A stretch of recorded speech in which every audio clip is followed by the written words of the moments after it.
Greece and Troy were locked in a long, bitter war. The Trojans had captured a beautiful Greek princess named Helen and held her within their fortress city of Troy.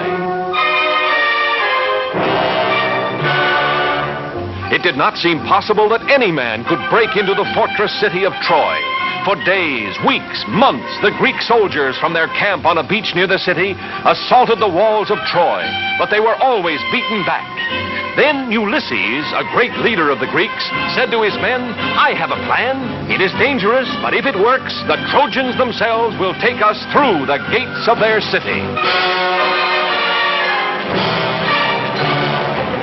At the order of Ulysses, the Greek soldiers set to work cutting down huge trees, making the wood into planks.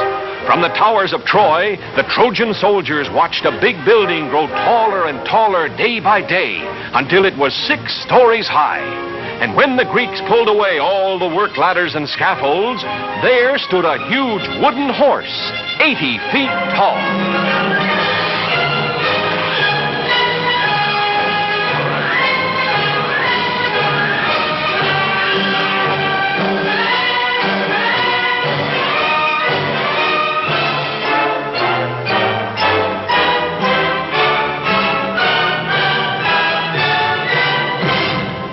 All along the towering walls of Troy, the soldiers and the people gathered to look out across the plain at the great wooden horse. They wondered what it was for, what it meant.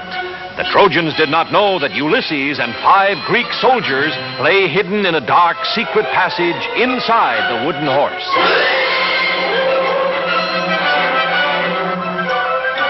All through the night, fire blazed brightly on the beach. The Greeks were burning their tents just as if they were giving up their camp and sailing back home. When morning came, not a Greek ship or soldier remained. But where they had camped stood the great Trojan horse.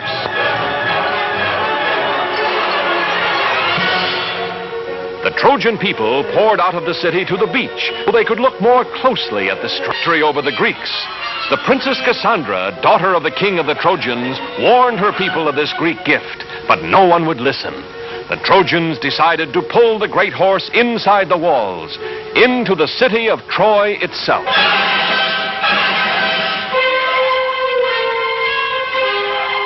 The Trojans tied thick ropes around the legs of the huge wooden horse. Hundreds of men took a hand at the ropes. Others lined up behind the horse.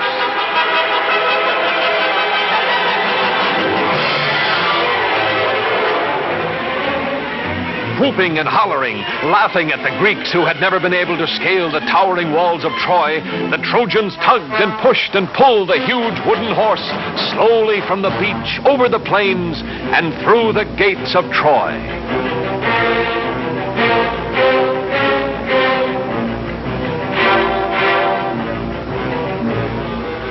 In the dark, secret passage of the wooden horse, Ulysses and the 5 soldiers lay quietly waiting. They could feel the horse being moved. What the Trojans had decided to do, neither Ulysses nor his soldiers knew. Suddenly, after a whole day and half a night, the Trojan horse moved no more. An hour passed. Still the horse did not move. Ulysses gave a signal. The soldiers felt their way silently down the dark, secret passage, following Ulysses.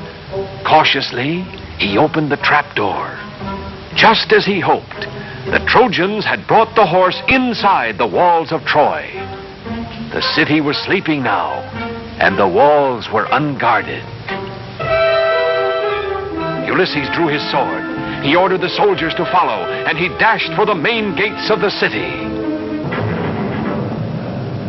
The Greek soldiers quickly tied the sleeping Trojan guards, while Ulysses scampered up the sentry tower. Holding a torch high above his head, he signaled to the Greek army, which had turned around and sailed back to the beach during the night.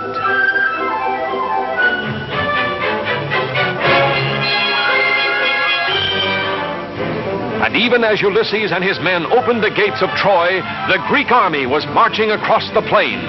Caught completely by surprise, the Trojans were easily defeated by the Greek soldiers, who found their beautiful princess and took her back safely to Greece. And brave Ulysses was named the greatest of the Greek heroes.